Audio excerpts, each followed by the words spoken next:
Class 22 के बाद आज हमारी क्लास 23 और आज के 20 सवालों ने पिछले 3 एग्जाम में जो 70% स्टूडेंट्स गलती कर देते हैं।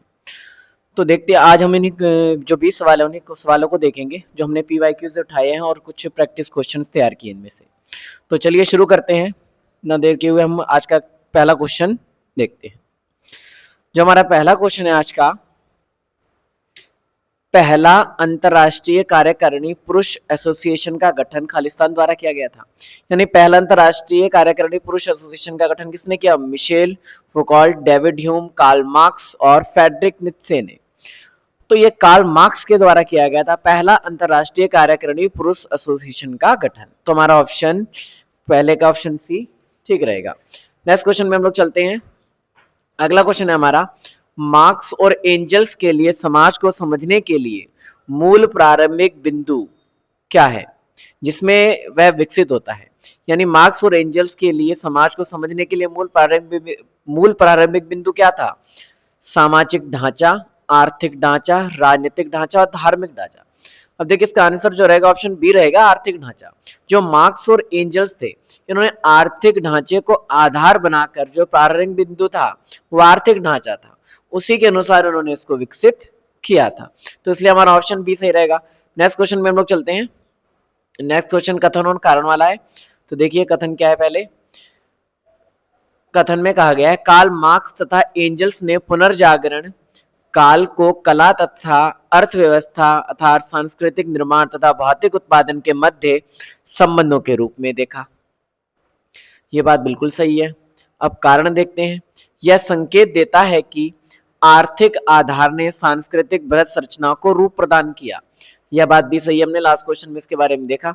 तो ए आर दोनों सही है, तो उसमें हमारे ऑप्शन ए ही ठीक आ गया। ए आर दोनों सही है और आर ए की सही व्याख्या भी है, तो हमारा ऑप्शन ए सही रह गया इस क्वेश्चन का।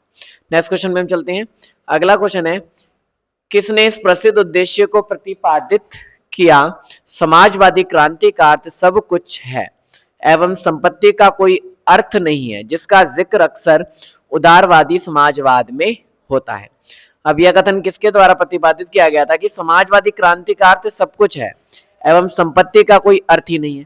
यानी समाजवादी क्रांति में सब कुछ है लेकिन संपत्ति का कोई अर्थ ही नहीं है, और यह अक्सर उदारवादी समाजवाद में होता है। तो यह कथन था एडवर्ड बर्नस्टीन। यह कथन कहा गया था एडवर्ड बर्नस्टीन के द्वारा। नेक्स्ट क्वेश्चन में हम लोग चलते हैं। चार्ल्स फूरियर और सेंट साइमन किसके वास्तविक अग्रदूत थे? जो चार्ल्स फूरियर था और सेंट साइमन ये किसके अग्रदूत थे? समाजवाद के, पूंजीवाद के, सामंतवाद के और फासिस्टवाद के। जो चार्ल्स फूरियर और सेंट साइमन थे ये समाजवाद के अग्रदूत माने जाते थे। अगला क्वेश्चन, निम्नलिखित में से कौन समाजवादी दार्शनिक नहीं है? निम्नलिखित में से कौन सा समाजवादी दार्शनिक नहीं है? रॉबर्ट ओवेन है, चार्ल्स फूरियर भी हैं, डेविड रिकार्डो नहीं है, सेंट साइमन भी है। तो इसलिए हमारा ऑप्शन सी ठीक रहेगा, इन्होंने नहीं पूछा है। जो तीन है वो है, ऑप्शन सी ठीक रहेगा। अगले क्वेश्चन में हम चलते हैं। मार्क्सवाद दर्शन के संदर्भ में निम्नलिखित में से कौन सा सही है? मार्क्सवाद के दर्शन के संबंध में कौन सा कथन सही है? पूंजीवाद से समाजवाद में शांतिपूर्ण परिवर्तन नहीं हो सकता। पूंजीवाद से समाजवाद में शांतिपूर्ण परिवर्तन नहीं हो सकता। कौन सा सही, निम्नलिखित में से कौन सा सही है? तो देखते हैं, ये तो गलत होगा। मजदूर वर्ग क्रांति के द्वारा राज्य की सत्ता हथिया लेगा, ये भी गलत है। तो हमारा ऑप्शन ना तो ए है ना तो बी है, तो इसमें बी ऑप्शन हमारा ठीक रहेगा, ना तो एक ना तो दो। नेक्स्ट क्वेश्चन में हम चलते हैं। किसके अनुसार कम्युनिस्ट समाज आदमी के इतिहास के अंतिम चरण में होगा? यानी किसके अनुसार कहा गया था जो कम्युनिस्ट समाज होगा आदमी के इतिहास के अंतिम चरण में होगा? कार्ल मार्क्स के द्वारा, जॉन स्टुअर्ट मिल के द्वारा, जॉन लॉक के द्वारा, निकोलस मैकियावेली के द्वारा। तो यह कहा गया था कार्ल मार्क्स के द्वारा कि कम्युनिस्ट समाज आदमी के इतिहास के अंतिम चरण में होगा। ऑप्शन ए सही रहेगा। नेक्स्ट क्वेश्चन में, साम्यवादी घोषणा पत्र के संबंध में निम्नलिखित में से कौन सा कथन सही है? साम्यवादी घोषणा पत्र के संबंध में निम्नलिखित में से कौन सा कथन सही है? पहला क्वेश्चन, यह कार्ल मार्क्स और चार्ल्स फूरियर द्वारा लिखा गया था और 1848 में प्रकाशित हुआ। यह बात गलत है। उनके विचार शोषितों के संदर्भ का आधार बने, ये सही है। तो हमारा ऑप्शन बी केवल टी का ये गलत हो गया, 1 और 2 ये भी गलत होगा, ये भी गलत है, तो हमारा ऑप्शन डी सही रहेगा, इसमें केवल 2 है। नेक्स्ट क्वेश्चन में हम लोग चलते हैं। कौन सा समाज उत्पादन के साधनों के निजी स्वामित्व को नष्ट करता है, इसके स्थान पर उत्पादन के साधनों का सार्वजनिक स्वामित्व बढ़ाता है? यानी निजी स्वामित्व का विरोध करता है और सार्वजनिक स्वामित्व को बढ़ावा देता है। समाजवादी या पूंजीवादी? तो हमारा समाजवादी होगा, ऑप्शन ए केवल 1 ठीक रहेगा। नेक्स्ट क्वेश्चन में हम लोग चलते हैं।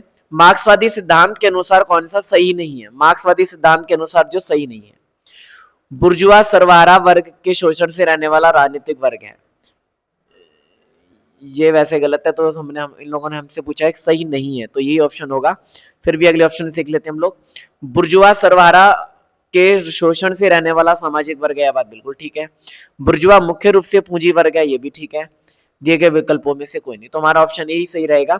इन्होंने यही पूछा हमसे कौन सा कथन सही नहीं है। अगले क्वेश्चन में कार्ल मार्क्स के दर्शन के संदर्भ में निम्न में से कौन सा कथन सही है? कार्ल मार्क्स के दर्शन के रूप में कौन सा कथन सही पूछा है? मार्क्स का विचार था औद्योगिक समाज में पूंजीवादी समाज है, ये बात सही है।